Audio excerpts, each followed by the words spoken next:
নাট্যকার ফারুকী সাহেবকে অন্তর্বর্তীকালীন সরকারের উপদেষ্টায় নিয়োগ দেওয়া হয়েছে। আজকের মজলিস থেকে জানাচ্ছি, ঢাকা থেকে আসার সময় বিবৃতি দিয়ে আসছি, পরিষ্কার ভাষায় বলতে চাই, কর্মসূচি ঘোষণা করার আগে তাকে অন্তর্বর্তীকালীন সরকারের পদ থেকে, উপদেষ্টার পদ থেকে বরখাস্ত করতে হবে, নতুবা পরিষ্কার ভাষায় বলতে চাই, যেই দরজা দিয়া আওয়ামী লীগ পেশিবাদকে বিদায় করেছি, সেই দরজা দিয়ে আপনাদেরকে বিদায় করতে সময় লাগবে। আজকে তত্ত্বাবধায়ক সরকারকে বলতে চাই, ডাক্তার ইউনূস সাহেবকে বলতে চাই, আমাদের রক্তের উপর দাঁড়ায় আপনারা ক্ষমতায় আছেন। আমরা রক্ত দিয়ে আপনাদেরকে ক্ষমতায় বসেছি, কিন্তু গত পেশির সরকার আমার দেশের মুসলমান সন্তানদেরকে বানর থেকে মানুষ তৈরি শিরা পড়ানোর ব্যবস্থা করেছিল, শরীফ থেকে শরীফার শিক্ষা চালু করেছিল, নাস্তিকতাবাদের শিক্ষা, সমকামিতার শিক্ষা আমার স্কুল কলেজে চালু করে ইসলামিক শিক্ষাকে সমূলে বাংলাদেশ থেকে বিদায় করতে চেয়েছিল। কিন্তু আজকে আপনারা আমাদের রক্তের উপর দাঁড়ায় বসে আজকে আপনারা যদি তাই করেন, কিন্তু পরিষ্কার বলে দিলাম, আমরা কাউকে সাথ দেব না, কাউকে সাথ দেব না। সরকার শাপলা চত্বরে 1,56,000 গুলি চালে আমার ভাইদের বুককে ঝাঁঝরা করেছেন, শত শত আলেম উলামায়ে কেরামকে হত্যা করেছে। 2021 সালে আমার ব্রাহ্মণবাড়িয়া চট্টগ্রামে মাদ্রাসার ছাত্রদেরকে পাখির মতো গুলি করে হত্যা করেছেন। 2024 সালে কোঠা বিরোধী আন্দোলনে স্কুল কলেজের ছাত্ররা যখন মাঠে নেমে গুলি খাওয়া শুরু করে দিয়েছেন, জীবন দেওয়া শুরু করে দিয়েছেন, এক কথা ভালো করে মনে রাখবেন, কোঠা আমার সাজিয়ারা মাদ্রাসার প্রয়োজন নাই, খুলনা দারুল উলুমের প্রয়োজন নাই, কওমি মাদ্রাসার প্রয়োজন নাই, কারণ আমরা চাকরির জন্য কোথাও দরখাস্ত করি না, আমরা চাকরি নেই না, চাকরির কোনো প্রয়োজন আমাদের নাই, কোঠার প্রয়োজন নাই। কিন্তু যখন রংপুরে আবু সাইদ যখন বুক টান করে দাঁড়ায় জীবন বিসর্জন দিয়েছেন, ছাত্রদের উপর যখন গুলি চালাইতে শুরু করেছেন, আমার কওমি মাদ্রাসার ছাত্ররা একজনও মাদ্রাসায় বসে থাকে নাই, রাস্তায় নেমে মোকাবেলা করেছে। পরিষ্কার ভাষায় বলছি, যখন এই সরকার পেছনের দরজা দিয়া 2024 সালের 5ই আগস্ট যখন হাসিনা সরকার বেগে চলে গেল, আজকে আওয়ামী লীগ, ছাত্রলীগ, যুবলীগের ভাইদেরকে অত্যন্ত দরদের সাথে বলতে চাই, যেহেতু আপনারা ইতিম হয়ে গেছেন, ইতিম হিসাবে আপনাদের সহানুভূতি আকারে বলতে চাই, আপনাদের মা, আপনাদের বোন, আপনারা যার জন্যে মহল্লায় মহল্লায় তাণ্ডব চালিয়েছিলেন, তিনি যখন বাইগা চলে যায় আপনাদের কারো কথা চিন্তা করে নাই। কাউয়া কাদের তো 2 দিন আগেই বাগছে, কাউয়া কাদের তো 2 দিন আগেই গেছে। জি, আপনাদের কি কোথায় ফেলে গেল, কোথায় থাকবেন, কি করবেন, কোনো প্রকার চিন্তা ভাবনা করে নাই, বাস তিনি যে দাদার কোলে বসে গেছেন। আমার বন্ধুগণ, গত 15 বছর আমরা কিন্তু মাঠের থেকে কোথাও যাই নাই, আমরা মাঠেই ছিলাম। তবে গত 15 বছর ইসলামকে দেশ থেকে উৎখাত করার জন্যে, আমার কওমি মাদ্রাসাকে বন্ধ করে দেওয়ার জন্যে, আলেম উলামায়ে কেরামের তৎপরতাকে বন্ধ করে দেওয়ার জন্যে এমন কোনো পন্থা নাই যেটা অবলম্বন করা হয় নাই, কিন্তু একদিনের জন্য আমাদের গলার আওয়াজ বন্ধ করতে পারে নাই।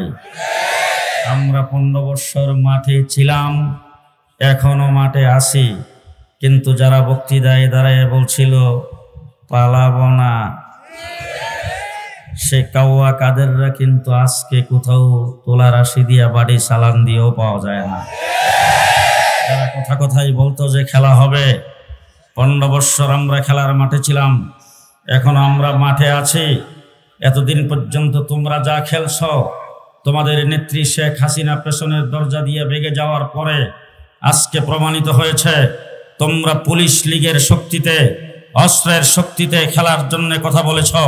পরিষ্কার ভাষায় বলতে চাই, আজকে যখন তোমাদের নেত্রী পেছনের দরজা দিয়ে বেগে চলে গেল, পুলিশ বাহিনী যখন তোমাদেরকে সহযোগিতার হাত গুটায় নিল, তখন তোমরা মাঠে নামার সাহস পাও না। এত 15 বছর পর্যন্ত নির্যাতন করেছ পুলিশ আর প্রশাসনের অস্ত্রের বিনিময়ে। আজকে পরিষ্কার ভাষায় বলতে চাই, আসো দেখি মাঠে খেলার জন্য আমরা প্রস্তুত আছি, দেখি কত জানে কত চলে।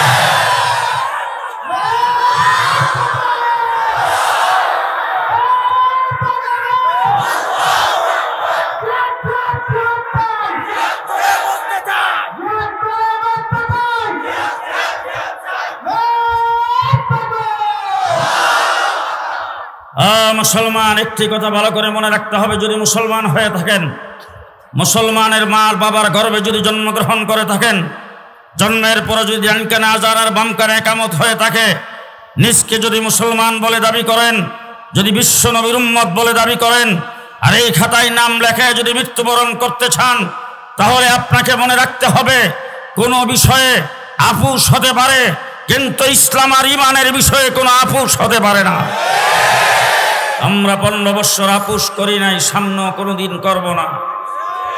আমরা বিশ্ব নবীর উম্মত, সবাই না জি, আমরা মুহাম্মদুর রাসূলুল্লাহ সাল্লাল্লাহু আলাইহি সাল্লামের উম্মত, ঠিক কিনা বলেন? ঠিক কিনা বলেন? আমার নবী মুহাম্মদুর রাসূলুল্লাহ সাল্লাল্লাহু আলাইহি ওয়াসাল্লাম আর অন্যান্য নবীদের মধ্যে আকাশ পাতাল ব্যবধান। আমার নবী সাল্লাল্লাহু আলাইহি ওয়াসাল্লাম দুনিয়ার থেকে চলে গেছেন 1450 বছর, ইসলামের সামান্যতম এদিক সেদিক হয় নাই। আল্লাহর নবী আজকের থেকে 1400 বছর আগে ইসলামকে যেইভাবে রেখে গিয়েছিলেন, যেই অবস্থায় রেখে গিয়েছিলেন, ইসলামের আইন কানুন, মুহাম্মদুর রাসূলুল্লাহ সাল্লাল্লাহু আলাইহি সাল্লামের সুন্নাত আদনার চাইতে আদনা এখন পর্যন্ত আছে, কিয়ামত পর্যন্ত থাকবে। আদম আলাইহিস সালাম থেকে ঈসা আলাইহিস সালাম পর্যন্ত নবী পৃথিবীতে আগমন করেছেন, নবী দুনিয়ার থেকে চলে গেছেন। 100 সহিফা আল্লাহ পাক নাজিল করেছিলেন। গোটা পৃথিবীর কোনো মিউজিয়াম, গোটা পৃথিবীর কোনো জাদুঘরে একটা সহিফার অস্তিত্ব নাই। আজকে ইহুদিরা দাবি করে তৌরিতের অনুসারী, চ্যালেঞ্জ করে বলতে চাই তৌরিত কিতাবের অস্তিত্ব পৃথিবীতে থাকলে দেখাও। খ্রিস্টানরা দাবি করে ইনজিল কিতাবের অনুসারী, চ্যালেঞ্জ করে বলতে চাই বাবার বেটা হলে ইনজিল কিতাবের একটা কপি দেখাও। কিন্তু আমরা বুক টান করে বলতে পারি 1400 বছর আগে আমার নবী কোরআন 30 পারা যেভাবে রেখে গিয়েছিল, প্রতিটা অক্ষর নিয়ে কোরআন এখনো আছে, কিয়ামত পর্যন্ত থাকবে। আমার বন্ধুগণ, জমানার পরিবর্তন হতে পারে। বাংলাদেশ নতুন বাংলা হয়েছে, সোনার বাংলা হয়েছে, সবুজ বাংলা হয়েছে, বাংলাদেশ আধুনিক বাংলাদেশ হয়েছে, মডার্ন বাংলাদেশ হয়েছে, ডিজিটাল বাংলাদেশ হয়েছে, বাংলাদেশ স্মার্ট বাংলাদেশ হয়েছে। ইসলামের বিধানের কোনো পরিবর্তন হয় নাই, কিয়ামত পর্যন্ত হবে না, কিয়ামত পর্যন্ত হবে না। মুহাম্মদুর রাসূলুল্লাহ সাল্লাল্লাহু আলাইহি ওয়াসাল্লাম 63 বছর বয়সের জিন্দেগি, 23 বছরের নবুয়তি জিন্দেগি। হযরতে নূহ আলাইহিস সালাতু ওয়াস সালাম 950 বছরের নবী, 950 বছরে উম্মতের সংখ্যা মাত্র 80 জন। কয় বছর?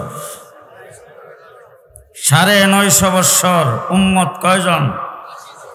জি, আমার নবীর 13 বছর গেছে নির্যাতনের ইতিহাস। মক্কায় রাসূল নির্যাতিত হয়েছে।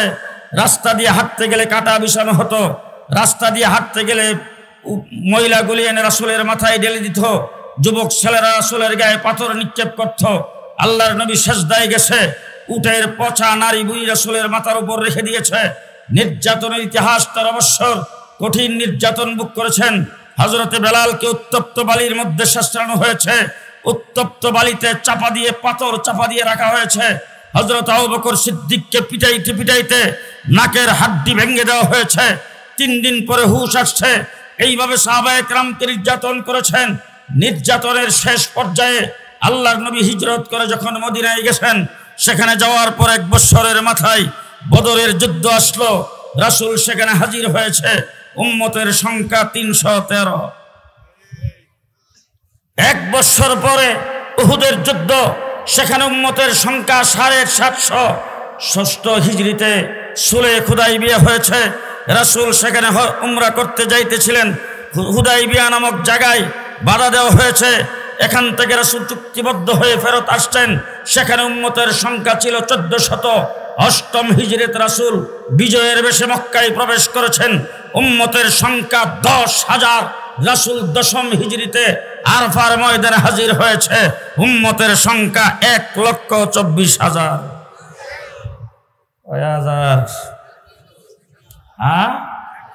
1,24,000 উম্মত নিয়ে রাসূল যখন আরফার ময়দানে হাজির হয়েছে, আল্লাহ পাকের কালাম আল্লাহ পাক নাজিল করেছেন, আল-ইয়াউমা আকমালতু লাকুম দীনাকুম, আজকের দিনে তোমাদের জন্য তোমাদের দিনকে আল কমপ্লিট করে দিলাম। মুহাম্মদুর রাসূলুল্লাহ সাল্লাল্লাহু আলাইহি সাল্লামের কাছে আল্লাহ পাক এই আয়াত নাজিল করে যেটা বুঝাইতে চাচ্ছেন, ও আমার হাবিব, আপনি হলেন রাহমাতুল লিল আলামিন আর আমি হলাম রব্বুল আলামিন। আমার প্রতিনিধি নবী পৃথিবীতে প্রেরণ করেছি 1,24,000। আপনি হলেন রাহমাতুল লিল আলামিন, আপনার প্রতিনিধি সাহাবী তার সংখ্যা 1,24,000। নবীর সংখ্যা 1,24,000, সাহাবী হলো নবীর প্রতিনিধি, তাদের সংখ্যা 1,24,000। সুতরাং আল ইয়াউমা আকমালতু লাকুম দীনাকুম, আজকের দিনে দিন ইসলামকে আমি রব্বুল আলামিন অল কমপ্লিট করে দিলাম। মুহাম্মদুর রাসূলুল্লাহ সাল্লাল্লাহু আলাইহি সাল্লামের মাধ্যমে দিন ইসলাম যখন কমপ্লিট হয়েছে, রাসূলুল্লাহ সাল্লাল্লাহু আলাইহি সাল্লাম সাহাবায়ে কেরামের সামনে বক্তৃতা দিয়ে বলেছেন, সাহাবীরা শুনে রাখো ভালো করে, তোমাদের কাছে যদি আমার এই দিনের একটা মাসলাও যদি পৌঁছে থাকে, একটা আয়াতও যদি পৌঁছে থাকে, বাল্লিগু আন্নি ওয়ালাউ আয়া, সেটা পরবর্তী মানুষের কাছে পৌঁছায় দেওয়ার দায়িত্ব তোমাদের। সাহাবায়ে কেরাম ওখান থেকে চতুর্মুখী রওনা হয়েছে, গোটা বিশ্বের দরবারে সাহাবী পৌঁছেছেন। আমার বাংলাদেশে সাহাবী আসছে, চীনে সাহাবীর মাজার আছে, সেখানে সাহাবী গিয়েছেন। মুহাম্মদুর রাসূলুল্লাহ সাল্লাল্লাহু আলাইহি সাল্লামের দিন কমপ্লিট দিন সাহাবায়ে কেরাম প্রচার করেছেন। প্রচার করার পরে সাহাবায়ে কেরাম প্রচার করেছেন মুখস্থ। সেই দিন আল্লাহর নবী আল্লাহর কাছ থেকে পাইছেন মুখস্থ, লা তুহাররিক বিহি লিসানাকা লিতা'জালা বি ইন্না আলাইনা জামাহু ওয়া কুরআনা। আল্লাহ পাক মুখস্থ দিন দিয়েছেন, রাসূল মুখস্থ করে রেখেছেন, সাহাবায়ে কেরামকে মুখস্থ দিয়েছেন, সাহাবীরা মুখস্থ প্রচার করেছেন। আল্লাহ রাব্বুল আলামিন সেই দিন লিপিবদ্ধ করার যখন আল্লাহ পাকের পক্ষ থেকে সিদ্ধান্ত হলো, আল্লাহ পাক তাবিনদের জমানায় ইমামে আজম আবু হানিফা রাহমাতুল্লাহি আলাইহিকে জন্ম দিয়ে এই দিনকে করেছেন লিখিত। ইমামে আজম আবু হানিফা রাহমাতুল্লাহি আলাইহি কুফায় জন্মগ্রহণ করেছেন। আমার নবীর হাদিস, রাসূল বলেছেন, আনা মাদিনাতুল ইলমি আলী বাবুহা, আমি হইলাম এলেমের শহর, আলী হইল সেই এলেমের দরজা। মুহাম্মদুর রাসূলুল্লাহ সাল্লাল্লাহু আলাইহি সাল্লাম ইন্তেকালের পরে সর্বপ্রথম আমিরুল মুমিনিন খলিফাতুল মুসলিমিন হয়েছেন হযরত আবু বকর সিদ্দিক। আমিরুল মুমিনিন হয়ে তিনি রাষ্ট্র পরিচালনা করেছেন মদিনা থেকে, ইমামতি করেছেন রাসূলের মুসল্লায়, রাসূলের মেহরাবে মদিনায়। তিনি ইন্তেকাল করেছেন মদিনায়, দাফন করা হয়েছে রওজাতুম মিন রিয়াজিল জান্নাহ মদিনায়। দ্বিতীয় খলিফা হযরত ওমর ইবনুল খাত্তাব রাদিয়াল্লাহু তাআলা আনহু আমিরুল মুমিনিন খলিফাতুল মুসলিমিন হওয়ার পরে তিনি রাষ্ট্র পরিচালনা করেছেন মদিনায়, ইমামতি করেছেন মদিনায়, শাহাদত বরণ করেছেন রাসূলের মেহরাব আর মিম্বরে মদিনায়। সেই জায়গা থেকে তাকে দাফন করা হয়েছে রওজাতুম মিন রিয়াজিল জান্নাহ মদিনায়।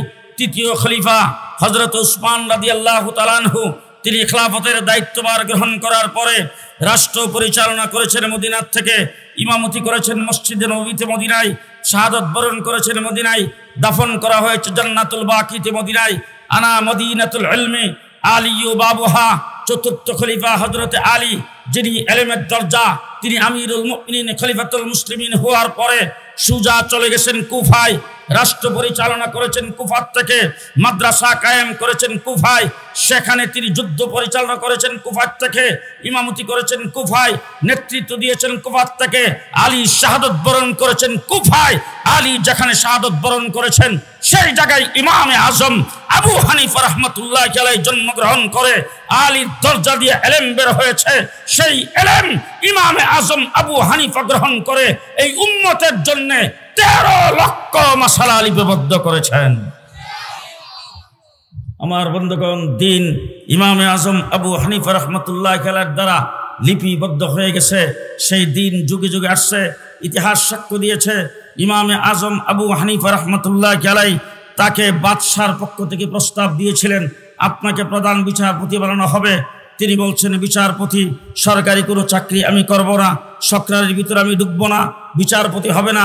বিচারপতির চাকরি গ্রহণ করে নাই, এই জন্যে তাকে জেলখানায় যাইতে হয়েছে। ইমামে আজম আবু হানিফা জেলখানার ভিতরে রয়েছেন, কিন্তু বিচারপতির পদ গ্রহণ করে নাই। তিনি সেখানে জেলখানায় ইন্তেকাল করেছেন। ইমাম আহমদ ইবনে হাম্বলকে দৈনিক 80 করে দুর্রা মারা হতো। ইমাম মালিককে পিটাইতে পিটাইতে 2টা হাত ভেঙ্গে চূর্ণ বিচূর্ণ করে দেওয়া হয়েছে। ইমাম বুখারীকে বুখারাত থেকে ঈদের দিন রমজানের শেষ তারিখে রাত্রের বেলা তাকে বের করে দেওয়া হয়েছে।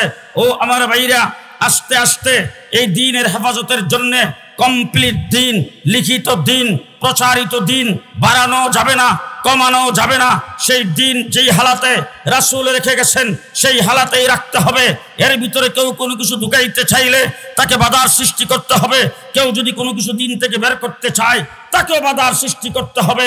তাবিনদের জমানাত থেকে উলামায়ে কেরাম যুগে যুগে কাজ করে আসছে ভারতবর্ষে সর্বপ্রথম হাদিসের দল শুরু করেছেন শাহ ওলিউল্লাহ মুহাদ্দিস দেহলভী রাহমাতুল্লাহ আলাইহি। শাহ ওলিউল্লাহ মুহাদ্দিস দেহলভীর আঙ্গুল কাটা গেছে ইংরেজের বিরুদ্ধে কথা বলার কারণে, লেখার কারণে। তার সুযোগ্য সন্তান শাহ আব্দুল আজিজ মুহাদ্দিস দেহলভী রাহমাতুল্লাহ আলাইহি ইংরেজের বিরুদ্ধে যখন একটা টু শব্দ করার কোনো লোক ছিল না, কোন নেতা ইংরেজের বিরুদ্ধে কথা বলার যখন সাহস পায় নাই, তখন একজন মৌলবী, একজন আলেম শাহ আব্দুল আজিজ মুহাদ্দিস দেহলভী দিল্লির জামি মসজিদের মিম্বর থেকে 1802 খ্রিস্টাব্দে হুঙ্কার দিয়েছেন, ভারত দারুল হরব হয়ে গেছে, শত্রু কবলিত দেশ, ইংরেজ দখল করে নিয়েছেন। এই দেশকে স্বাধীন করার জন্য মুসলমানদের মুক্তিযুদ্ধ করা ফরজ। শাহ আব্দুল আজিজ মুহাদ্দিস দেহলভী রাহমাতুল্লাহি আলাইহি দেশ স্বাধীন করার জন্য ঘোষণা দিয়েছেন। উলামায়ে কেরাম যুদ্ধের ময়দানে নামছে। 1831 খ্রিস্টাব্দে বালাকোটে হযরত সৈয়দ আহমদ বেরলভী রাহমাতুল্লাহি আলাইহি, শাহ ইসমাইল শহীদ রাহমাতুল্লাহি আলাইহি, শাহ আব্দুল আজিজ মুহাদ্দিস দেহলভী রাহমাতুল্লাহি আলাইহির ভাতিজা শাহ ইসমাইল শহীদ আর সৈয়দ আহমদ বেরলভী রাহমাতুল্লাহি আলাইহি সুযোগ্য ছাত্র বালাকোটের ময়দানে শাহাদাত বরণ করেছেন 1831 খ্রিস্টাব্দের 5ই মে দিবাগত রাত্রে। ঠিক একই সূত্রে গাথা ইতিহাস বলা করে বিলিয়ে নেবেন। 2013 সালের 5ই মে রাত্রের বেলা শাপলা চত্বরে আল্লামা আহমদ শফির বাহিনী শাপলা চত্বরে রক্ত দিয়েছেন। 1831 খ্রিস্টাব্দে সৈয়দ আহমদ বেরলভী রাহমাতুল্লাহি আলাইহি বালাকোটের ময়দানে রক্ত দিয়েছিলেন 1831 খ্রিস্টাব্দের 5ই মে দিবাগত রাত্রে। ঠিক একই সূত্রে গাথা 2013 সালের 5ই মে রাত্রের বেলা আল্লামা আহমদ শফি নবীর ইজ্জত রক্ষার জন্য তার বাহিনী শাপলা চত্বরে রক্ত দিয়েছেন। মুহাম্মদুর রাসূলুল্লাহ সাল্লাল্লাহু আলাইহি ওয়াসাল্লামের দিন কেউ বাড়াইতেও পারবে না, কেউ কমাইতেও পারবে না। দ্বীনের পাহারাদারি করতে হবে। আমার বন্ধুগণ, শাহ আব্দুল আজিজ মুহাদ্দিস দেহলভী রাহমাতুল্লাহি আলাইহি ফতোয়ায় অনুপ্রাণিত হয়ে টিপু সুলতান মাঠে আসছে, দ্বীনের জন্য শাহাদাত বরণ করেছেন, দেশের জন্য শাহাদাত বরণ করেছেন। সিরাজউদ্দৌলা মাঠে আসছে, শাহাদাত বরণ করেছেন 1857 খ্রিস্টাব্দে হযরত সৈয়দুত তায়েফা হাজী আমদাদুল্লাহ মুহাজির মক্কি, ভারতের ছায়া সরকারের প্রেসিডেন্ট। তার সেই প্রেসিডেন্ট অধীনে প্রধান বিচারপতির দায়িত্ব রশিদ আহমদ গঙ্গুহি রাহমাতুল্লাহি আলাইহি যুদ্ধের ময়দানে যুদ্ধ করবেন। কাসেম নানতুবি রাহমাতুল্লাহি আলাইহি শামিলির যুদ্ধে তিনি ছিলেন প্রধান সেনাপতি। সেই জায়গায় যুদ্ধ হয়েছে। আমার বন্ধুগণ, হযরত হাফেজ জামিন শহীদ রাহমাতুল্লাহি আলাইহি সেখানে শাহাদাত বরণ করেছেন। যুদ্ধে মুসলমান পরাজয় বরণ করেছে। এরপরে একদিনে 14,000 আলেমকে ফাঁসির কাস্টে জোড়ানো হয়েছে। একজন ইংরেজের সামনে মাথা নত করে নাই। 3.5 লক্ষ আলেমকে পানিতে ডুবাইয়া আগুনে পোড়াইয়া ইংরেজরা হত্যা করেছে। তারপরে মুসলমান পিছপা হয় নাই। কাসেম নানতুবি রাহমাতুল্লাহি আলাইহি দেখলেন আলেম উলামায়ে কেরাম যেইভাবে চলে গেছে, আলেম না থাকলে দেশ স্বাধীনের জন্য, ইসলামকে টিকিয়ে রাখার জন্য নেতৃত্ব দেওয়ার লোক পাওয়া যাবে না। তখন রশিদ আহমদ গঙ্গুহি রাহমাতুল্লাহি আলাইহি, হযরত কাসেম নানতুবি রাহমাতুল্লাহি আলাইহি এই সমস্ত বুজুর্গরা পরামর্শ করে একটা মাদ্রাসা প্রতিষ্ঠা করছেন দেশ জাতিকে রক্ষা করার জন্য, নেতৃত্বশীল তৈরি করতে। সেই মাদ্রাসায় সর্বপ্রথম শিক্ষক হিসেবে নিয়োগ পেয়েছেন। তার নাম হলো মোল্লা মাহমুদ। একজন ছাত্র পড়ার জন্য আসছে, সেই ছাত্রর নাম হলো মাহমুদ হাসান। কালক্রমে সেই ছাত্র হয়েছে শাইখুল আরবি ওয়াল আজম, শাইখুল হিন্দ মাহমুদুল হাসান দেওবন্দি রাহমাতুল্লাহি আলাইহি। সেই মাহমুদুল হাসান দেওবন্দি দেওবন্দ মাদ্রাসার আনার তলার সর্বপ্রথম ছাত্র। তিনি সেই ছাত্রত্ব গ্রহণ করে তিনি যখন কালক্রমে বড় হয়েছেন, তখন উস্তাদ কাসেম নানতুবি রাহমাতুল্লাহি আলাইহি মসনদ দখল করে মসনদে বসে মসনদে আসীন হয়ে তিনি ইংরেজের বিরুদ্ধে লড়াই করেছেন। এমন লড়াই করেছেন যে কিছু সংখ্যক লোক ওনার ভক্ত ওনাকে বলেছিলেন, মাকবারায়ে কাসিমিতে আপনার জন্য কবরের জায়গা আমরা করে রেখেছি। তিনি যখন ত্বকের পানি ছেড়ে দিয়ে বলছিলেন, তোমরা তো আমার জন্য কবরের জায়গা রেখেছো, কিন্তু জেনে রাখো আমি তো চাই ইংরেজের সাথে লড়াই হবে, আমার ডাইন হাত কেটে এক জায়গায় পড়ে থাকবে, বাম হাত কেটে আরেক জায়গায় পড়ে থাকবে, আমার কেল্লা কেটে আরেক জায়গায় পড়ে থাকবে, আমার পাওগুলি দেহ বিচ্ছিন্ন হয়ে আরেক জায়গায় পড়ে থাকবে, সরায়া সিটে এইভাবে পড়ে থাকবে, আর আমি হাসরের ময়দানে আল্লাহর দরবারে এইভাবে সরায়া সিটে উঠবো, আর আল্লাহর দরবারে বলবো তোমার দ্বীনকে রক্ষা করার জন্য আমি নিজকে নিজে টুকরা টুকরা করে দিয়েছি। হযরত মাহমুদুল হাসান দেওবন্দি রহমতুল্লাহ আলাইহি এক জাগ ছাত্র তৈরি করেছেন, তার ছাত্রের নজির পৃথিবীতে আজকে যত গ্রুপ বলেন যারা ইসলামের নাম নিয়ে বিভিন্নভাবে কাজ করে, তাদের কোনো ডিপার্টমেন্টে কোনো প্ল্যাটফর্মে তার একজনের কোনো নজির কেউ দেখাইতে পারবে না। তার ছাত্রদের মধ্যে হাকিমুল উম্মত আশরাফ আলী থানভী রহমতুল্লাহ আলাইহি যিনি 1000-এর উপরে কিতাব রচনা করেছেন, তার ছাত্রদের মধ্যে মুহাদ্দিস আজম হযরত আনোয়ার শাহ কাশ্মীরি রহমতুল্লাহ আলাইহি যিনি বুখারী শরীফের সরা লিখেছেন, যিনি একটা শব্দ একবার দেখলে আর শুনলে 40 বছর পর্যন্ত মুখস্থ থাকতেন, তার ছাত্রদের মধ্যে কুতুবে আলম হুসাইন আহমদ মাদানী রহমতুল্লাহ আলাইহি, তার ছাত্রদের মধ্যে যাকে সর্বশ্রেষ্ঠ মুফতি বলা হয় মুফতি কাফায়তুল্লাহ রহমতুল্লাহ আলাইহি, তার ছাত্রদের মধ্যে মুজাহিদে বিল্লাহ উবাইদুল্লাহ সিন্ধি রহমতুল্লাহ আলাইহি, তার ছাত্রদের মধ্যে হযরত জাফর আহমদ উসমানী শিব্বির আহমদ উসমানী রহমতুল্লাহ আলাইহি, তার ছাত্রদের মধ্যে হযরত মাওলানা ইলিয়াস রহমতুল্লাহ আলাইহি। দ্বীনকে রক্ষা করার জন্য নিজের জান মাল বাজি রেখে তারা যে কাজকর্ম করেছেন, আজকে সাজিয়ারা মাদ্রাসায় যাদের মাথায় পাগড়ি পরিয়ে দিলাম তাদেরকে জিজ্ঞেস করে দেখেন, সনদ যখন বর্ণনা করবে তখন ওই মাহমুদুল হাসান দেওবন্দি পর্যন্ত তার ছাত্রদের মাধ্যমে যে পৌঁছবে, মাহমুদুল হাসান দেওবন্দির থেকে কাসেম নানতুবি রহমতুল্লাহ আলাইহি পর্যন্ত পৌঁছবে, কাসেম নানতুবির থেকে শাইখ আব্দুল গুনি পর্যন্ত পৌঁছবে, শাইখ আব্দুল গুনির থেকে শাইখ ইসহাক পর্যন্ত পৌঁছবে, শাইখ ইসহাক থেকে শাহ আব্দুল আজিজ পর্যন্ত পৌঁছবে, শাহ আব্দুল আজিজ থেকে শাহ অলিউল্লাহ পর্যন্ত পৌঁছবে। আমার বন্ধুগণ, ইংরেজের বিরুদ্ধে লড়াই করে এই দেশ 1947 সনে দ্বিজাতি তত্ত্বের ভিত্তিতে স্বাধীন হয়েছে। ইংরেজ লাঠি ডান্ডার বাড়ি খাইতে খাইতে এই দেশ থেকে ভাগার এবং চলে যাওয়ার সিদ্ধান্ত গ্রহণ করেছেন। সেই সিদ্ধান্ত গ্রহণ করে দেশটাকে 2 ভাগে ভাগ করে দিয়ে স্বাধীনতা অর্জন হয়েছে বাংলাদেশের, পাকিস্তানের এবং হিন্দুস্তানের 2 ভাগে ভাগ হয়েছে দ্বিজাতি তত্ত্বের ভিত্তিতে। যেখানে মেজরিটি মুসলমান সেখানে হবে পাকিস্তান, আর যেখানে হবে মেজরিটি হিন্দু সেটার নাম হবে হিন্দুস্তান। এবার আমি আপনাদের কাছ থেকে জানতে চাই, 1947-এ দেশ যখন স্বাধীন হয়েছে তখন আমরা হয়েছিলাম পূর্ব পাকিস্তান। পূর্ব পাকিস্তান আমরা কেন হলাম? পাকিস্তানের অংশ কেন হলাম? জি, হিন্দু হওয়ার কারণে। কি হওয়ার কারণে? জোরে জোরে কি হওয়ার কারণে? আমরা মুসলমান হওয়ার কারণে 1947 সনে আমরা পাকিস্তানের অংশ, পূর্ব পাকিস্তান নাম ধারণ করেছিলাম, পাকিস্তানের অংশ হয়েছিলাম। পশ্চিম পাকিস্তানিরা আমাদের উপর অবিচার করেছেন, পশ্চিম পাকিস্তানিরা পূর্ব পাকিস্তানের সম্পদ লুণ্ঠন করেছেন।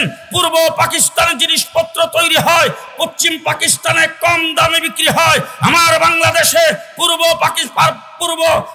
পাকিস্তানে বেশি দামে বিক্রি হয়। আমার বাংলাদেশের পূর্ব পাকিস্তানের লোকজন ভালো চাকরি পায় না, ভালো ওহদা পায় না। তারা গণতন্ত্রকে হত্যা করে ক্ষমতাকে কুক্ষিগত যখন করেছেন, জুলুম নির্যাতন যখন চালাইছেন, তখন 1971 সনে 7.5 কোটি বাঙালি একসাথে হয়ে পাকিস্তানের বিরুদ্ধে সংগ্রাম করে আমরা দেশকে স্বাধীন করেছি। স্বাধীনতা যুদ্ধ একক নেতৃত্বে নয়, স্বাধীনতা যুদ্ধ একক কোনো দলের ক্রেডিট নয়। 7.5 কোটি বাঙালির ক্রেডিট। 7.5 কোটি বাঙালি অস্ত্র ধরে আমরা 9 মাস যুদ্ধ করে স্বাধীনতা অর্জন করতেছিলাম। এবার খুব ভালো করে চিন্তা ভাবনা করে বুঝবেন, আমরা 9 মাস যুদ্ধ করে আমরা পাকিস্তান থেকে এই দেশটাকে স্বাধীন করে বাংলাদেশ করেছি। এবার আমি জিজ্ঞেস করতে চাই, কাশ্মীর স্বাধীনতা আন্দোলন করতেছে, যুদ্ধ করতেছে আজকে 70 বছর, কাশ্মীর কি স্বাধীন হইতে পারছে? বলেন বলেন বলেন, কাশ্মীর কি স্বাধীন হইতে পারছে? আজকে ত্রিপুরার দিকে তাকায় দেখেন, 40 বছর পর্যন্ত স্বাধীনতা আন্দোলন করতেছে, স্বাধীন হতে পারে নাই। আসামের দিকে তাকায় দেখেন, 40 বছর স্বাধীনতা আন্দোলন করতেছে, স্বাধীন হতে পারে নাই। আজকে মণিপুরের দিকে তাকায় দেখেন, 40 বছর যাবত আন্দোলন করে তারা স্বাধীন হতে পারে নাই। 70 বছর আন্দোলন করেও স্বাধীনতা অর্জন করতে পারল না।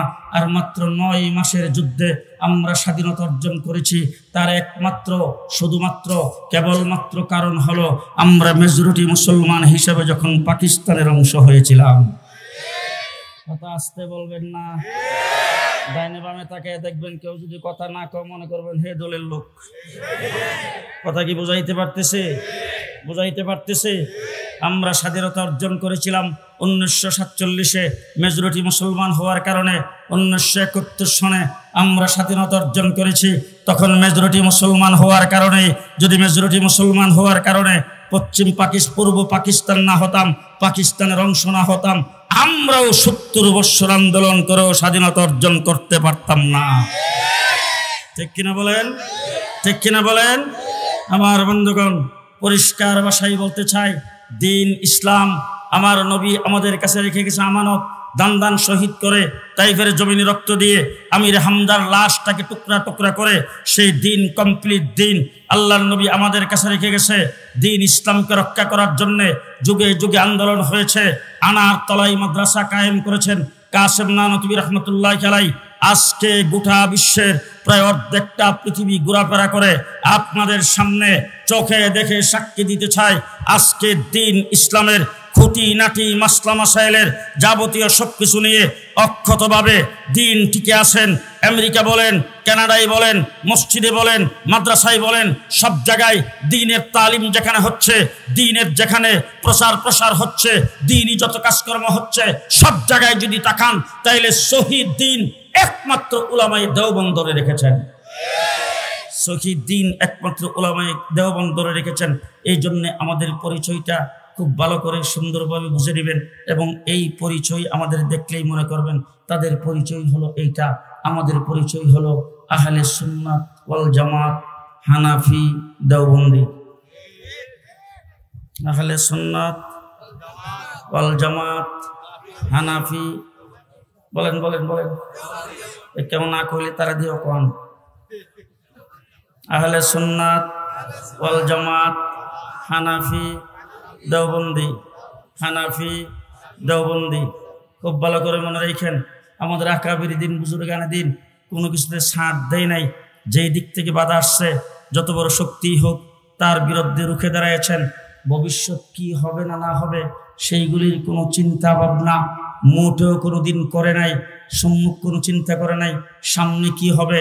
আইয়ুব খান যখন ফ্যামিলি প্ল্যানিংয়ের আইন জারি করেছেন, তখন এদেশের মানুষ, পূর্ব পাকিস্তানিরা, তখন হজরত মৌলানা শামসুল হক ফরিদপুরি রহমতুল্লাহি আলাইহির নেতৃত্বে ফ্যামিলি প্ল্যানিং আইনের বিরুদ্ধে মাঠে ময়দানে যুদ্ধে লিপ্ত হয়েছেন।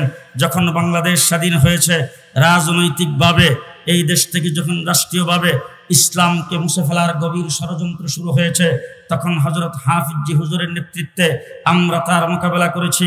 এরপরে যখন তসলিমা নাসরিন আসছে, আয়েশা বাংলাদেশের বর্ডার উড়াইয়ে দেওয়ার কথা বলেছেন, কোরআন পরিবর্তনের কথা বলেছেন, বাইতুল মুকাররমের খতিব উবাইদুল হকের নেতৃত্বে আমরা তার মোকাবেলা করেছি। হাইকোর্ট থেকে 2 জন বিচারপতি ফতোয়ার বিরুদ্ধে রায় দিয়েছে, মুফতি ফজলুল হক আমিনের নেতৃত্বে আমরা তার মোকাবেলা করেছি। শিখা চিরন্তন জেলে এদেশের মানুষকে যখন মুশরিক বানাইবার চেষ্টা করা হয়েছে, শাইখুল হাদিস আল্লামা আজিজুল হকের নেতৃত্বে আমরা তার মোকাবেলা করেছি। শাহবাগে নাস্তিকের মুরতাদরা একত্রিত হয়ে আল্লাহ আল্লাহ রাসূল সম্পর্কে যখন কটূক্তি করেছেন, তখন আল্লামা আহমদ শফির নেতৃত্বে শাপলা চত্বরকে রক্তে রঞ্জিত করে আমরা তার মোকাবেলা করেছি। 2021 সালে যখন গোটা বাংলাদেশে বাবার নামের মূর্তি লাগায় ও সংস্কৃতির নামে, ভাস্কর্যের নামে এই দেশ যখন মূর্তি দিয়া সাইলাপ করার চেষ্টা করা হয়েছে, তখন জুনায়েদ বাবুনগরের নেতৃত্বে আমরাই তার মোকাবেলা করেছিলাম। আমরা তার মোকাবেলা করেছি। বাবরি মসজিদ যখন ভেঙে দিয়েছে, সেইগুলো হাদিসের নেতৃত্বে আমরা লং মার্চ করেছি বাবরি মসজিদকে রক্ষা করার জন্য। কোথাকার ভারত, কত বড় শক্তি, সেইগুলি দেখার টাইম আমাদের নাই। কত বড় শক্তি সেটা দেখার টাইম নাই। ভারতের কোন প্রধানমন্ত্রীকে এই দেশে ডেকে আনতেছেন সেটা দেখার আমাদের টাইম নাই। কার মূর্তি স্থাপন করতেছেন সেটা দেখার আমাদের টাইম নাই। আমাদের জান থাকুক আর যাক, দ্বীন ইসলামের ব্যাপারে আমাদের পূর্বপুরুষেরা কারোর সাথে কোনোদিন আপোষ করে নাই, আমরাও কোনোদিন আপোষ করি নাই, কোনোদিন আপোষ করব না। আস্তে, কোনোদিন আপোষ করব না। বাংলাদেশের প্রতিরক্ষাকে ধ্বংস করার জন্য গত ফ্যাসিস্ট সরকার 57 জন আর্মি অফিসারকে এক রাত্রে হত্যা করেছে দেশটাকে পঙ্গু বানাইবার জন্য। আমার বাইরে সেই ফ্যাসিস্ট সরকার শাপলা চত্বরে 1,56,000 গুলি চালায় আমার ভাইদের বুককে ঝাঁঝরা করেছেন, শত শত আলেম উলামায়ে কেরামকে হত্যা করেছে। 2021 সালে আমার ব্রাহ্মণবাড়িয়া চট্টগ্রামে মাদ্রাসার ছাত্রদেরকে পাখির মতো গুলি করে হত্যা করেছেন। 2024 সালে কোঠা বিরোধী আন্দোলনে স্কুল কলেজের ছাত্ররা যখন মাঠে নেমে গুলি খাওয়া শুরু করে দিয়েছেন, জীবন দেওয়া শুরু করে দিয়েছেন। এক কথা ভালো করে মনে রাখবেন, কোঠা আমার সাজিয়ারা মাদ্রাসার প্রয়োজন নাই, খুলনা দারুল উলুমের প্রয়োজন নাই, কওমি মাদ্রাসার প্রয়োজন নাই। কারণ আমরা চাকরির জন্য কোথাও দরখাস্ত করি না, আমরা চাকরি নেই না, চাকরির কোনো প্রয়োজন আমাদের নাই, কোঠার প্রয়োজন নাই।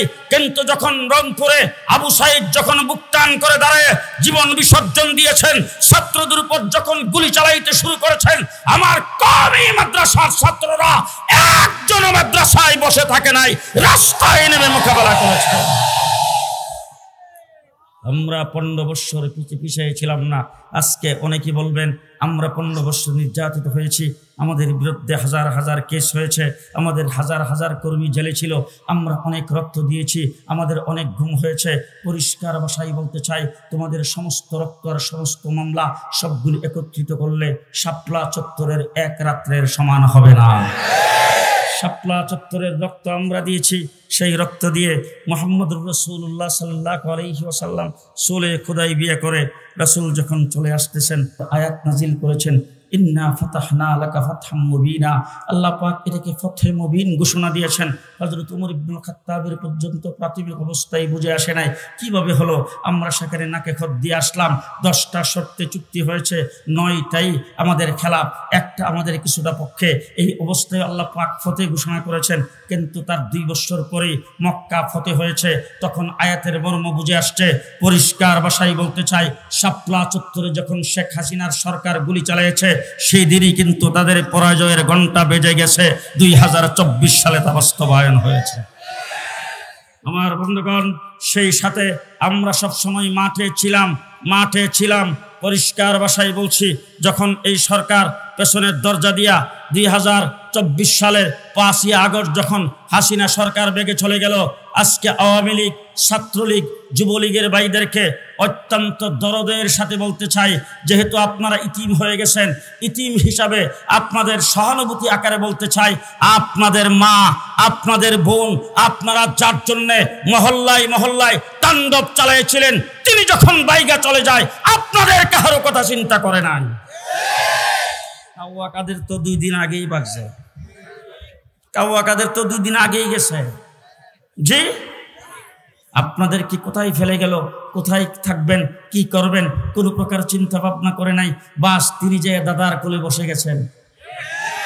সেখানে বসে যখন ষড়যন্ত্র শুরু করেছেন আমাদের দেশের পুলিশ বাহিনী, শেখ হাসিনার নিয়োগকৃত, তারা যখন 2024 সালের 5ই আগস্টের পরে হাত পাও গুটাই নিয়েছেন, তারা চাকরিতে জয়েন করবে না, তারা ডিউটি পালন করবে না, তারা যখন অব্যাহতি নিয়েছেন, বাংলাদেশ যখন অবস্থা খারাপ দেখা দিয়েছে, তখন রোডে গার্ডের ট্রাফিকের কাজ থেকে শুরু করে মহল্লায় মহল্লায় পাহারাদারির কাজ পর্যন্ত স্কুল কলেজ ইউনিভার্সিটির ছাত্রদের কাঁধে কাঁধ মিলায়া আমার কওমি মাদ্রাসার ছাত্ররা করেছেন।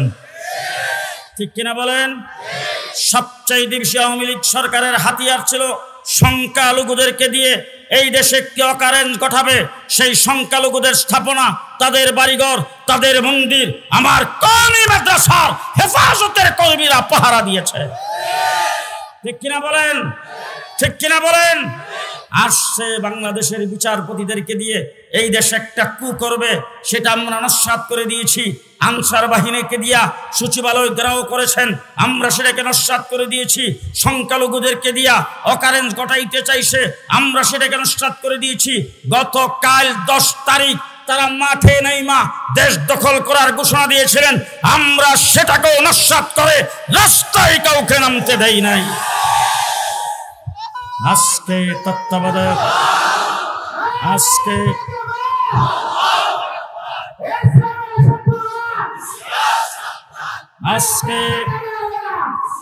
আজকে তত্ত্বাবধায়ক সরকারকে বলতে চাই, ডাক্তার ইউনূস সাহেবকে বলতে চাই, আমাদের রক্তের উপর দাঁড়ায় আপনারা ক্ষমতায় আছেন।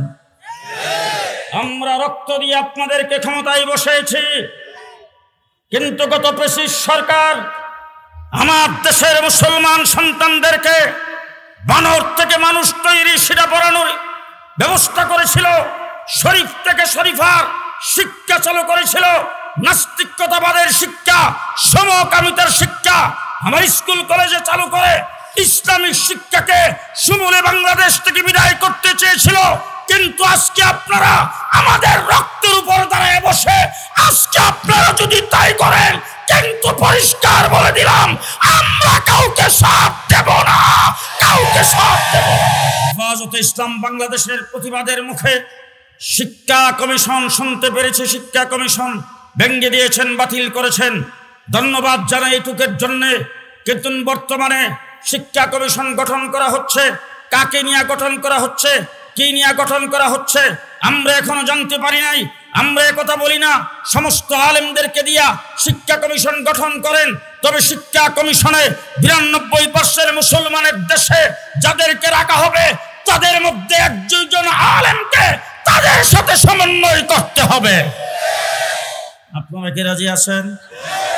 আপনারা সবাই রাজি আছেন? বাংলাদেশে ইসলাম ভিত্তিক শিক্ষানীতি জারি করতে হবে। আমার সন্তান সবাই কি মাদ্রাসায় পড়ে? জি। আপনাদের এই সাজিয়ারা মাদ্রাসা 100 বছরের উপরে, এই সাজিয়ারা মাদ্রাসার এই এলাকার কয়জন ছাত্র মাদ্রাসায় পড়ে বলেন তো? হাতে গোনা কয়জন? স্কুলে পড়ে কয়জন?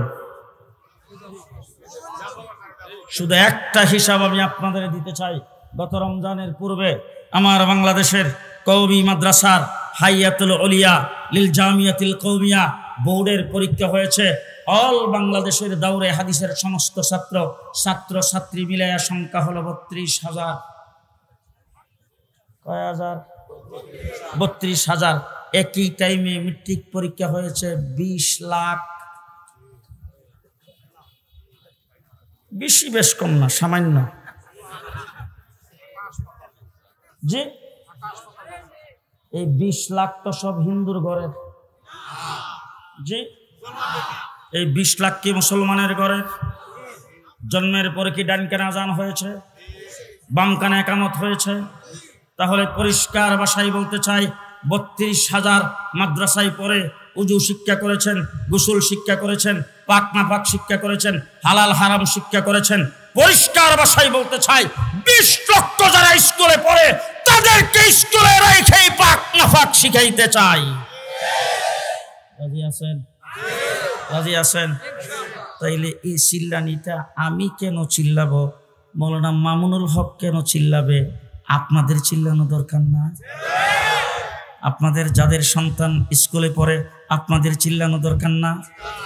আপনার ছেলে স্কুলে পড়বে, ব্যারিস্টার হবে, ডাক্তার হবে, ইঞ্জিনিয়ার হবে, প্রফেসর হবে, আমার কোনো আপত্তি নেই।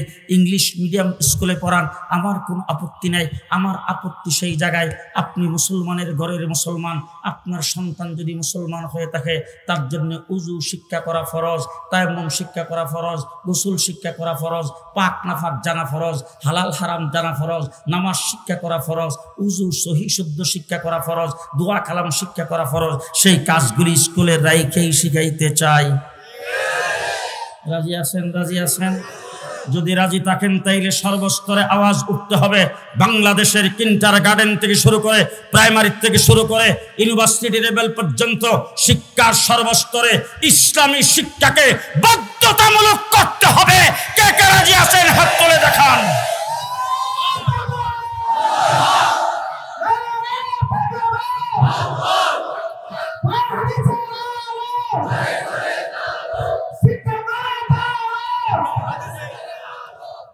মুসলমান আলেম উলামায়ে কেরামকে যারা বৎসরের পর বৎসর জেলখানায় ঢুকায় রেখেছেন, শাপলা চত্বর সহ বাংলাদেশের আলেমদের উপরে যারা নির্যাতন করেছেন, স্কুল কলেজের ছাত্রদের উপরে যারা নির্যাতন করেছেন, 15 বছর পর্যন্ত গোটা দেশটাকে যারা জেলখানা বানিয়ে রেখেছিলেন, যারা দেশের টাকা পয়সা পাচার করে বেগম পাড়ায় বাড়ি করেছেন, দেশের সম্পদকে লুণ্ঠন করেছেন, ভাগ্যা বর্ডার পাস হয়ে যাওয়ার সময় যাদের ব্যাগের ভিতরে 70 লক্ষ টাকা পাওয়া গেছে, যাদেরকে গ্রেফতার করতে যায় 400 কোটি টাকা নগদ তাদের বাসায় পাওয়া গেছে, এইভাবে যারা লুণ্ঠন করেছেন সেই পেশিবাদ সরকারের সাথে যাদের সম্পর্ক ছিল, এমন কাউকে তত্ত্বাবধায়ক সরকারে নেওয়া যাবে না, যাবে না, যাবে না।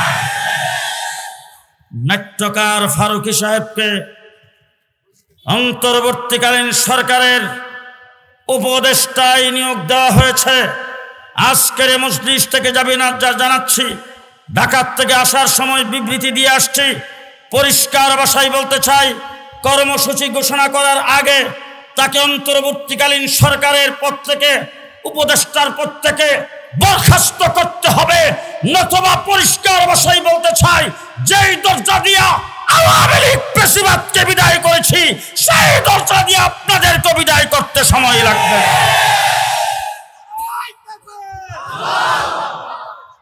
শেষ কথা বলবো, বাইতুল মুকাররমের সামনে মানববন্ধন, বিক্ষোভ মিছিল করে আমাদের বাংলাদেশের একটা দল গত 15 বছর, গত 2016 সাল থেকে তারা আমাদেরকে বলেছে আমরা পাকিস্তানি রাজাকার।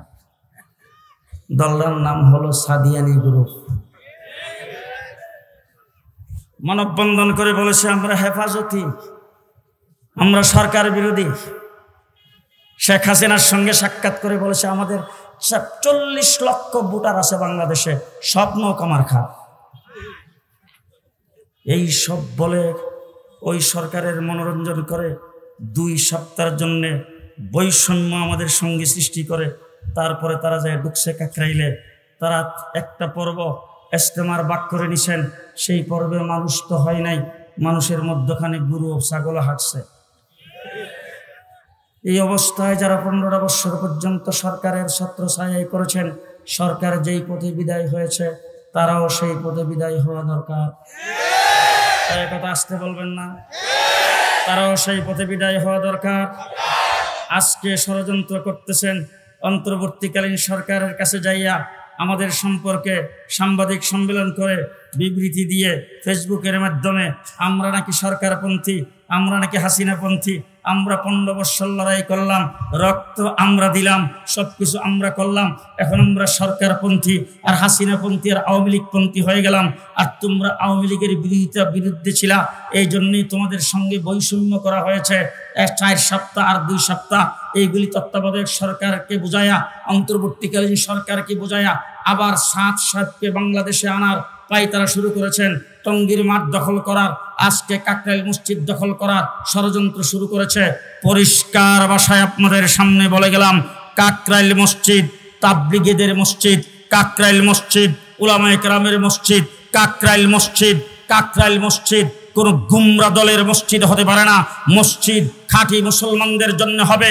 এই জন্য কাকরাইল মসজিদে তাবলিগ একমাত্র উলামায়ে কেরাম সমর্থিত শুরায়ে নিজামের তাবলিগ চলবে, সাদিয়ানের তাবলিগ সেখানে চলবে না। আপনারা একমত? আপনারা সবাই একমত? আল্লাহ কবুল করুক। হাত নামান, হাত নামান। পরিষ্কার ভাষায় বলতে চাই, আল্লাহ পাক দুনিয়াতে নবী প্রেরণ করেছেন, বিশ্ব নবী মুহাম্মদুর রাসূলুল্লাহ সাল্লাল্লাহু আলাইহি ওয়াসাল্লাম বেলালে হাবশি ইসলাম কবুল করে আল্লাহর নবীর নিকটতম হয়েছে, রাসূলের মুয়াজ্জিন ছিলেন, কিন্তু রাসূলকে লালন পালন করেছেন আপন চাচা আবু তালেব। ইসলাম কবুল করতে পারছে? আসতে বলেন, পারছে? আমার নবী কি দাওয়াত দেয় নাই? চেষ্টা করে নাই? চেষ্টা করে নাই? মৃত্যুর আগে রাসূল মাথার কাছে বসেছেন, বৈশা চাচাকে বলছেন, চাচা শেষ নিঃশ্বাস কখন ত্যাগ করেন ঠিক নাই, আপনার অবস্থা খারাপ, কেউ শুনতে হবে না, শুধু আমি শুনবো, আমার কানের মধ্যে মুখটা লাগাইয়া আপনি একবার শুধু বলবেন লা ইলাহা ইল্লাল্লাহ। আমি হাসরের ময়দানে যাই বলবো আমার চাচা কালিমা পড়ছে, আমি শুনছি, আপনাকে সুপারিশ করব। এইটুক পর্যন্ত রাসূল পারে নাই। আল্লাহ পাক পরিষ্কার ভাষায় বলে দিয়েছেন, ইন্নাকা লা তাহদি মান আহবাবতা, আমি যাকে হেদায়েত করব তিনি হেদায়েত পাবে। আপনি চেষ্টা করার মালিক, আপনি চেষ্টা করে যাবেন। হেদায়েতের মালিক কে? আর জোরে কে? আল্লাহ। মাওলানা সাদ বলছেন হেদায়েতের মালিক আল্লাহ নয়, আল্লাহ হেদায়েতের মালিক হলে নবী প্রেরণ করতেন না। জি আস্তে কো আয় হায় হায় হায় হায়। এরকম যদি একটা একটা করে বলতে থাকি অনেকক্ষণ বলতে পারবো। নবীদের সমালোচনা করেছেন, সাহাবায়ে কেরামের সমালোচনা করেছেন, হযরত মূসা আলাইহিস সালামের ভুল ধরেছেন, আদম আলাইহিস সালামের ভুল ধরেছেন, ইউসুফ আলাইহিস সালামের ভুল ধরেছেন, নবীদের নাম ধরে ধরে সমালোচনা করেছেন, কোরআন শরীফের আয়াতের ভুল ব্যাখ্যা করেছেন, ইসলামী শরীয়তের সাথে সাংঘর্ষিক অনেক কথাবার্তা বলেছেন, যার ফলে উলামায়ে কেরাম তার ব্যাপারে মানুষকে সতর্ক করা প্রয়োজন মনে করে আল্লাহ মাহমুদ শফির নেতৃত্বে বাংলাদেশের সর্বস্তরের উলামায়ে কেরাম ঐক্যবদ্ধ হয়ে তাদেরকে গুমরাহ বলে ঘোষণা করেছেন। পরিষ্কার বলতে চাই, তাবলীগ হলো দ্বীনি কাজ। দ্বীনি কাজ চলবে কার নেতৃত্বে? উলামায়ে কেরাম হলো উম্মতের ডাক্তার। উলামায়ে কেরাম উম্মতের, আরো জোরে, উলামায়ে কেরাম উম্মতের ডাক্তার। আপনাদের এখানে কি হাসপাতাল আছে? হাসপাতালের দুইটা স্তর, একটা হলো ডাক্তার আর একটা হলো নার্স। ডাক্তারের কাজ হলো রোগী দেখা রোগ নির্ণয় করে, রোগ অনুযায়ী ঔষধ সিলেকশন করে তারপরে প্রেসক্রিপশন করা। আর নার্সের কাজ হলো ডাক্তারের দেওয়া প্রেসক্রিপশনে রোগীকে ঔষধ সেবন করায়া সেবা দেওয়া। কথা বলেন ঠিক না ঠিক? এবার আমি আপনাদের জিজ্ঞেস করতে চাই, কতদিন পর্যন্ত একজন নার্স নার্সিং সেবা দিলে ডাক্তার হয়? 10 বছর, 20 বছর? কয় বছর নার্সিং সেবা দিলে ডাক্তার হয়? জি 50,000 বছর যদি একজন নার্স নার্সিং সেবা দেয়, সে জীবন ডাক্তার হবে না। প্রফেসর হোক, ডাক্তার হোক, ইঞ্জিনিয়ার হোক, যত বড় ব্যারিস্টার হোক, যত বড় শিক্ষিত হোক না কেন, ওয়াসিফ আলীর মতো এরকম কোন ব্যক্তি হাজার হাজার বছর গাট্টি লইয়া তাবলীগে চিল্লা দিলেও আলেম হবে না। ঠিক না ঠিক? সুতরাং আলেমদের নেতৃত্বে তাবলীগ চলবে, আলেমদের নেতৃত্বে তাবলীগ চলবে। সাদিয়ানিরা বলে আমরা লগে আলেম আছে, আর আমরা বলি আমরা আলেমের সাথে আছি। আপনারা কোন দল? আমরা আলেমের সাথে, বলেন বলেন বলেন, আমরা আলেমদের সাথে আছি, আর তারা বলে আমরা লগে আলেম আছে। বেশ কম আসে না নাই? বেশ কম আসে না নাই? সুতরাং পরিষ্কার ভাষায় বলছি, অন্তর্বর্তীকালীন সরকার, ছাত্র জনতা যারা আওয়ামী লীগের বিরুদ্ধে আন্দোলন করেছ, ছাত্রদের সমন্বয়ক হোক কিংবা বাংলাদেশের রাজনৈতিক দলগুলো যারা আওয়ামী লীগের বিরুদ্ধে নির্যাতিত হয়েছেন, যারা আওয়ামী লীগের বিরুদ্ধে আন্দোলন সংগ্রামে লিপ্ত ছিলেন, আজকে আওয়ামী লীগ সরকার ক্ষমতার থেকে চলে গেছে, তাবলীগের এই ফিতনা আপনাদের জন্য সাদিয়ানীদের কোনো পক্ষ অবলম্বন করা কোনো অবস্থাতে ঠিক হবে না। যদি আপনারা পক্ষ অবলম্বন করেন তাহলে আপনাদেরও খবর আছে। কথা কি বুঝাইতে পারলাম? আমরা আলেমদের সাথে থাকবো তো? কেডা কেডা থাকবেন হাত উঠে দেখেন তো। আমরা সবাই আলেমদের সাথে আছি, ঠিক না ঠিক? ব্যাপার হলো দুইটা। কয়টা? একটা হলো দুনিয়া আর একটা হলো দিন। একটা দুনিয়া আর একটা দিন, ভালো করে বুঝবেন। একটা দুনিয়া আর একটা দিন। দুই দলে মারামারি হয়া মারা গেছে 2 জন, আহত হয়েছে 10 জন। আহতরা হাসপাতালে আছেন, যারা মারা গেছে তারা মর্গে নিয়ে গেছেন। এখন এটার ফাইসালা, এটার বিচার আপনাদের মাদ্রাসার মুহতামিম সাহেব করবেন।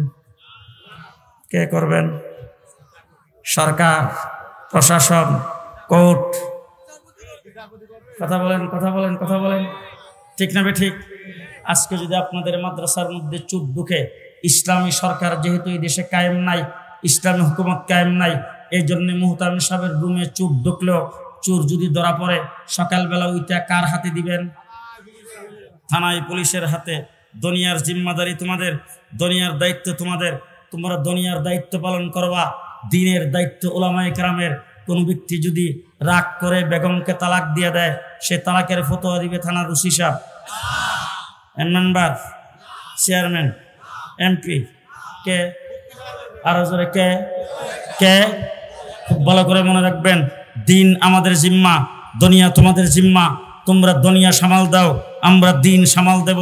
আমাদের দিনই কোনো কাজে তোমরা হস্তক্ষেপ করবে না, তোমাদের দুনিয়ার কাজে আমরা হস্তক্ষেপ করব না। কথা মনে থাকবে তো? মনে থাকবে তো?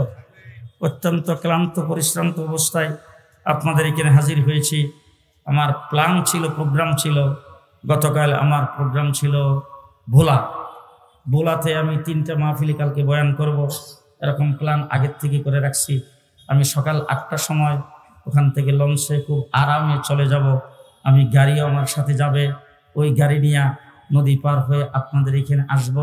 আইসা তারপরে বিকালবেলা এখানে রেস্ট নেব, সবার সাথে বসে কথাবার্তা বলবো, এরপরে রাত্রে প্রোগ্রাম করে তারপরে যাব অত্যন্ত আরামে। কিন্তু হঠাৎ করে কাকরাইল মসজিদে মিটিং ছিল, সেই মিটিং শেষ করে আমি কালকে ভোলা বাই রোডে গেছি। যাইয়া তারপরে এই পারে গাড়ি রেখা স্পিড বোর্ডে পার হইয়া ভোলা যায় প্রোগ্রাম শেষ করেছে রাত্রে 1:45। 1:45টার সময় অত্যন্ত রিস্ক নিয়ে একটা স্পিড বোর্ডে আমি আবার সেই সাগর পাড়ি দিয়ে বরিশালে আসছি। আইসা গাড়ি হাঁকায়া তারপরে গেছি কাকরাইল মসজিদে যাই ফজরের নামাজ পড়ছি। ফজরের পরে মিটিংয়ে বসছি, 12টায় ওখান থেকে উঠছি। ওইটা তারপরে আপনার উদ্দেশ্যে রওনা হয়েছি মাগুরা হইয়া, তারপর আপনাদের এখানে আসলাম। আইসা নামাজ পড়ে খানা খাইয়া স্টেজে উঠলাম। এর ভিতরে শোয়া, ঘুম, গোসল কোনোটার সঙ্গে সাক্ষাৎ নাই।